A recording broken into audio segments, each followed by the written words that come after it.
എന്ത് എന്തിന്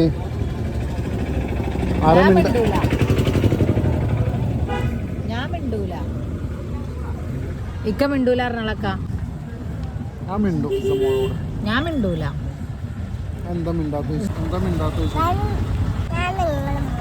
അല്ല മിഠായി തിന്നണതിന്റെ കുട്ടികളല്ല.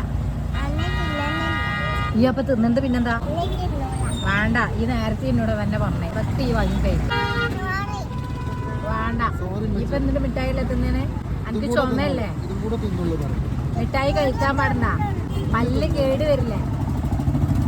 പല്ല് വേദന എടുക്കും, നോക്കിക്കോ. പല്ലിലൊക്കെ പുഴുക്കള് വരും. നീ കഴിച്ചോ, പല്ലിലൊക്കെ പുഴുക്കള് വരും, പല്ല് വേദന എടുക്കും, വയറുവേദന എടുക്കും. വെച്ചിനെ സോപ്പിട്ടിട്ടൊന്നും കാര്യമില്ല. ഞാൻ മിണ്ടൂല, ഞാൻ തീരെ മിണ്ടൂല. ഞാൻ മിടിക്കും.